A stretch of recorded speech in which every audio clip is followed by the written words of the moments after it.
제 치아를 예쁘게 해주세요. 아름답게 해주세요. 다 이렇게 말씀하세요. 아름답다는 것, 라미네이트를 할 때도 이 황금 비율이 적용이 됩니다.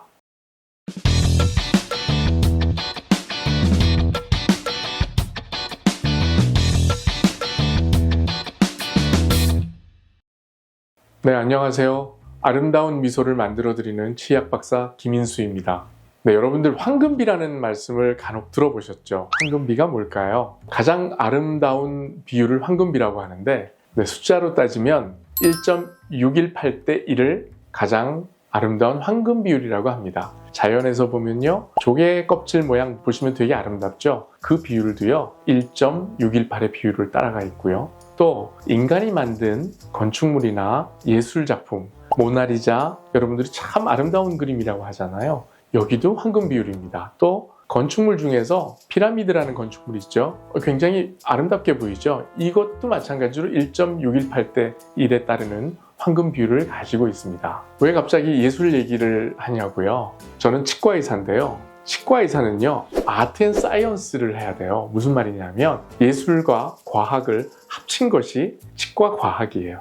치과에 라미네이트 치료를 받으러 오시는 분들이 계십니다. 그런데요, 이런 분들은요, 다 무엇을 말씀하시냐면 제 치아를 예쁘게 해주세요. 아름답게 해주세요. 다 이렇게 말씀하세요. 아름답다는 것, 라미네이트를 할 때도 이 황금 비율이 적용이 됩니다. 이 황금 비율은요, 볼튼비라고 합니다. 오늘은요, 이 볼튼 비율이 무엇인지를 알려드릴 거고요. 라미네이트를 할 때 실제 케이스에서 어떻게 볼튼 비율이 적용되는지에도 말씀드리겠습니다.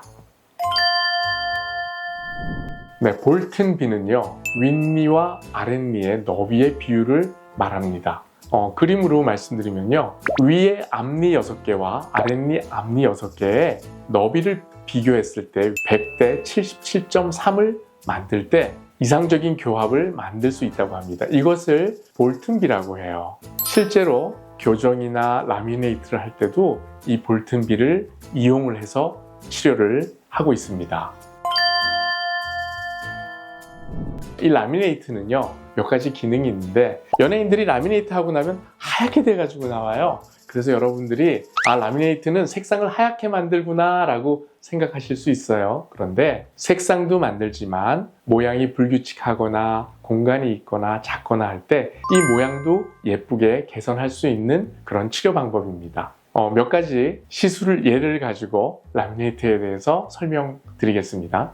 첫 번째로요, 이 사이가 벌어져 있는 경우에요. 여러분들 옛날 축구 선수 중에 호나우두라는 사람을 기억합니까? 이가 이렇게 벌어져 있죠. 이가 벌어져 있으면 우리가 할 수 있는 치료법은 두 가지예요. 하나는 교정을 해서 이 벌어진 틈을 모아주는 거예요. 그런데 시간이 충분하신 분들은 교정 치료를 추천을 드립니다. 근데 만약에 내가 시간이 없어, 나는 당장 면접을 봐야 돼, 당장 무슨 사진을 찍어야 돼, 당장 내가 어디 가서 뭔가 행사를 해야 되는데 내 인생에 중요한 일이 달려 있어, 그래서 내가 앞니를 예쁘게 해야 돼, 빠른 시간 내에 내 이의 모양이 바뀌기를 원하신다면 그러면 라미네이트를 하셔야 됩니다. 그래서 앞니 부분을 아주 최소한으로 삭제해서 라미네이트를 만들어서 라미네이트를 치아에 붙여서 벌어진 치아의 공간을 메울 수가 있습니다. 그러면 아름다운 미소를 갖게 되겠죠? 또 한 가지는요, 외소치입니다. 태어날 때 이를 아주 작은 이를 가지고 태어나신 분들이 있어요. 그러면 이가 작기 때문에 아름답지 않게 보이는 경우가 간혹 있어요. 물론 귀엽게 보입니다. 그런 경우에 이 외소치의 공간을 메워야 되는 경우가 생기죠. 이 외소치는 공간이 있기 때문에 음식물 찌꺼기가 잘 닦이지 않아요. 이 사이가 딱 붙어 있고, 그래서 양치질을 하면 잘 닦여야 되는데 이 사이가 벌어져 있잖아요. 그럼 그 벌어진 곳이 잘 닦이지 않아서 거기에 플렉이 끼는 경우가 많습니다. 그러면 세균이 잘 자라겠죠. 그러면 그 치아에 해로운 일이 생겨날 수 있죠. 그래서 여러 가지 이유로, 특히 이제 심리적인 이유로 외소치를 라미네이트를 하는 경우나 보철물을 하는 경우가 있어요. 이런 경우에는요, 이가 작기 때문에 거의 깎지 않거나 아니면 아예 삭제를 하지 않는 경우가 있습니다. 그렇게 삭제하지 않고 보철물이나 라미네이트를 붙여서 미소를 아름답게 만들 수가 있습니다.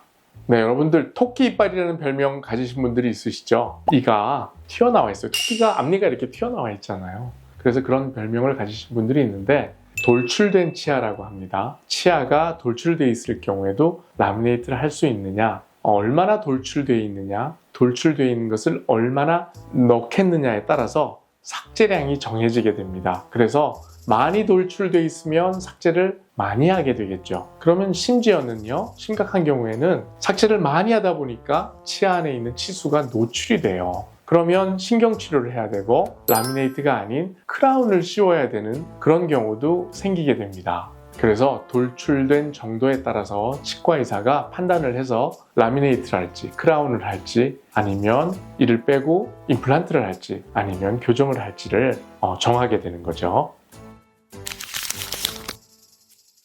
오늘은요, 황금 비율을 만들기 위한 라미네이트 시술 방법에 대해서 여러분들께 말씀드려봤어요. 만약에 여러분들이 치아가 삐뚤빼뚤해요, 또는 공간이 있어요, 또 치아가 작아요, 또 모양보다 색깔이 어둡거나 변색이 돼 있어요. 그런데 내가 웃을 때 잘 못 웃어. 나는 이렇게 입을 가리고 웃어야 돼. 나도 좀 활짝 웃고 싶어. 아름다운 미소를 가지고 싶어. 또는 다 좋은데 이 하나가 삐뚤어져 있어서 이 하나 때문에 나는 계속 신경이 가. 현미경으로 거기를 바라보게 돼 있거든요. 다른 사람들이 모르더라도 나는 마음에서 이게 계속 신경 쓰여요. 그렇다면 라미네이트 치료를 잘 하시는 치과의사 선생님과 상의해 보세요. 여러분들의 치아 모양이 바뀌고 색깔이 바뀌고 그로 인해서 여러분들이 손 가리지 않고 웃는 것을 환하게 웃을 수 있고 아름다운 미소를 가질 수 있게 될 것입니다. 지금까지 아름다운 미소를 만드는 치의학 박사 김인수였습니다. 감사합니다.